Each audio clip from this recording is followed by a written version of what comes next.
And you know, when you have to go to a split call like that, and you're not quite sure, what are your thoughts in that? It probably feels like an eternity, and it's a few seconds. Yeah, well, I took the fight on 2 weeks' notice. Guy's super long with a ton of power, counter striker. So I couldn't just go rushing in there. I had to kind of probe, false starts a lot. The volume was kind of low, but man, I just felt a couple of those punches, and I realized quickly that's why a lot of people don't make it out of the fights with him. So I had to be a little careful. I know it was close the first 2 rounds. Going to the third, my coaches told me, hey, we got to get this one. A lot of crowd support out there, especially at the beginning. Going to the third round, I felt it. Felt awesome to be fighting in my hometown. Kind of pushed me that third round to keep grinding. Was able to win that third round. I think that's what gave me the fight right there. How did it feel walking out, man? Did you feel that pop from everybody? Yeah, it was awesome. I mean, I've been all around the world. Most of the time, I'm the other guy. Yeah. And man, I saw so many familiar faces, and just the excitement when I was getting announced was incredible. So, like, what kind of familiar faces? Like, are you seeing people like you went to high school with, or weird things like that? Obviously, the gym support. So I co-owned Pura Vida with Jake Clip. You know, a lot of up-and-comers. Everybody was showing up tonight. I saw a lot of familiar teammates. And then, yeah, friends, family, people I went to high school with. All sorts of people came out of the woodwork. You know, give me Facebook messages during the week saying that they were going to come in from out of state to go to this fight and stuff. It was crazy, man. You were a pretty big underdog. I don't know if you look at that kind of stuff. You're like 3-1 dog. You know, I used to look at that stuff, and I don't look at any of that stuff anymore. Comments, all these, you know, trolls and stuff on the internet nowadays. Anybody can say whatever they want.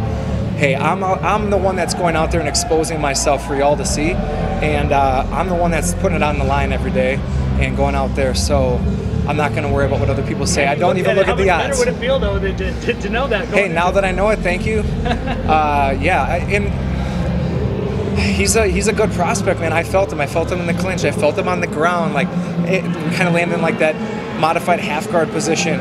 Normally I can just stuff that leg down and start passing right away. This kid knew his stuff everywhere. What was it like stepping up on short notice? I mean, this time last month, you, of course, coming in still off the Boston stage earlier this summer. You didn't have a fight booked. The UFC was coming to Milwaukee. You weren't on the card. I don't know why, but I mean. Yeah, I mean, I wanted to take a little bit of time off. You know, I don't want to go rushing into fights after taking some damage and stuff. I want to make sure I get better. I want to make sure my brain heals, all that kind of stuff, right? So I was in no rush to get back. And then it became time where, okay, I'm ready to take that next fight.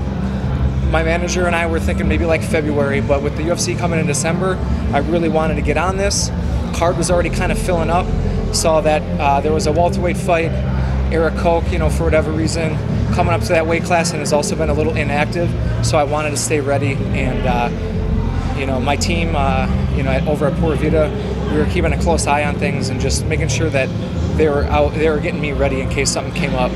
We've had a lot of fighters with, sorry to cut you off, we had a lot of fighters with big fights coming up. I got to be on the mats to help them get ready for their fights. Guys fighting for LFA and UFC and stuff like that.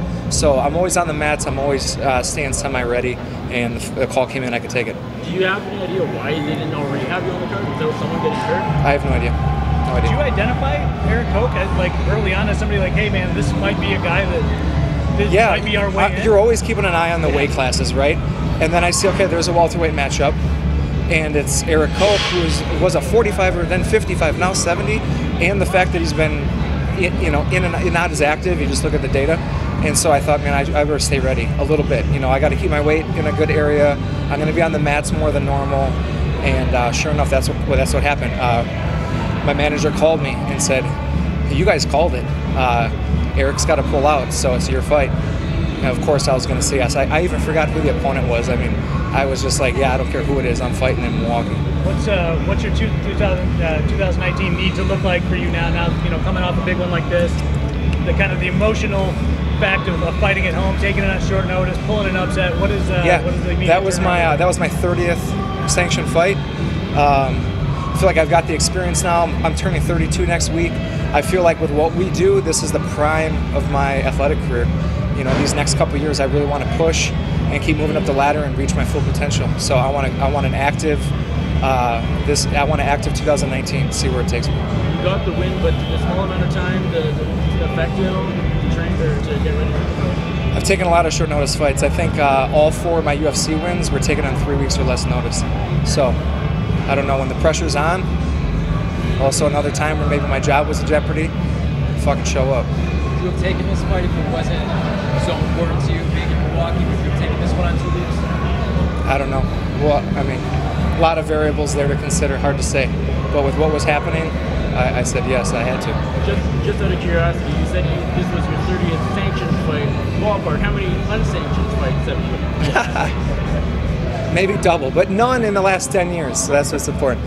Grown up a little bit. It is a good outlet for those of you that maybe have some issues with that. So what would your record be in unsanctioned? Undefeated, of course. Come on. Good answer. A lot to 0. Good answer. Are you a superstitious guy? I mean, you said that anytime you take a short notice fight, you've won. If you have to have a 10-week camp next time? I grew up playing baseball, actually, and baseball was like my favorite sport growing up. Pretty superstitious, you know, like sometimes if I ate a worm before a game, we'd win, so then I keep eating worms before games, like that kind of shit. Like, I used to be, so I try to cut all that out now. I don't look at streaks or what kind of socks I was wearing that week when I won, or, you know, none of that stuff. I knew, hey, it's game time. You got to show up, you know, and that extra little bit, you know, that third round when you got to grind, you got the crowd support. I felt like I had to give that extra little inch for Milwaukee, for my team, and that little stuff helps. You're a second baseman. What position do you play? I'm going second base. I was pitcher, shortstop. Pitcher. So you were the go-to guy. Those are usually the two best players. The positions, the best players. Yeah, when you're a kid, you know, that's what they kind of stick the better guys at, I suppose. Any other questions, guys? All good? Exactly.